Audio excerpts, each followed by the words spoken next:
only real job that I've had since I moved to France, the one that's provided some kind of stability, given me a decent wage, and allowed me to get the bank loan to buy my house, is the company that I started myself in 2011 and that I run from right here.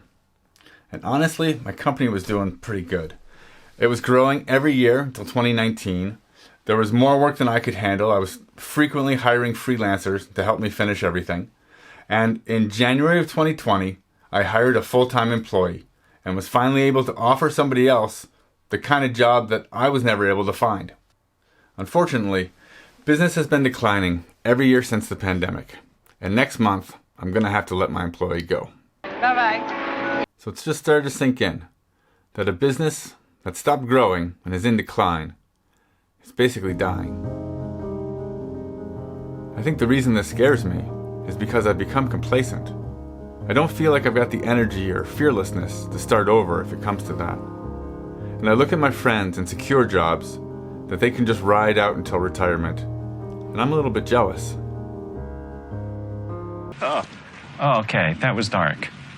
If you've seen my channel before, you'll know that I'm not shy about talking about my setbacks, personal, professional, or financial. And on the surface, that may all seem a little bit grim, but I assure you, I'm not doing all of this just to get clicks or sympathy. In fact, this channel could be called Shit Happens and I'm Fine. And as I've said before, as bad as things may seem sometimes, these are just ordinary, common setbacks. The one step back before two steps forward. And they pale in comparison to the real problems and personal tragedies that many people face. Like this haircut. Or this bad teenage beard. I mean, Jesus, I'm 50. I should be able to grow a beard. And beard. You've probably seen the meme about how influencers or YouTubers only show the good stuff and try and make everything look perfect.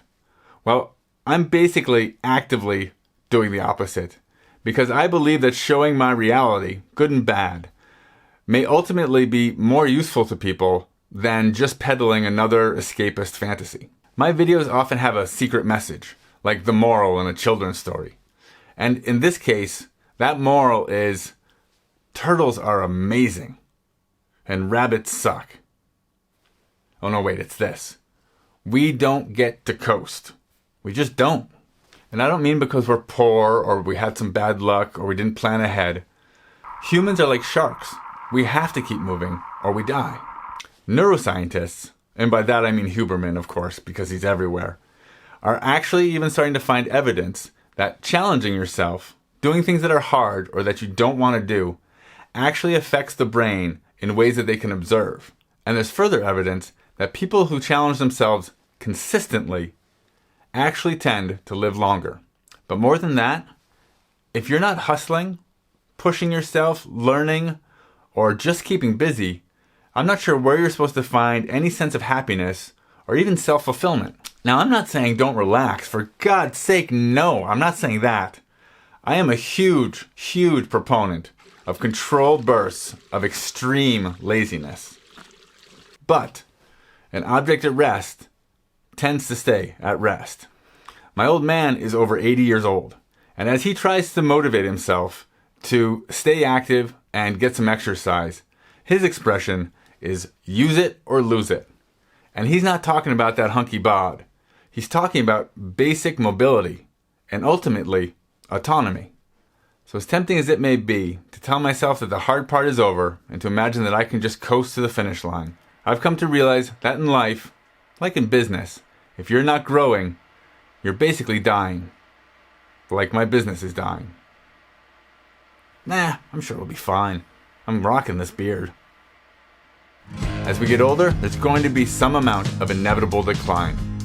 Take it in stride, keep challenging yourself, and keep hustling.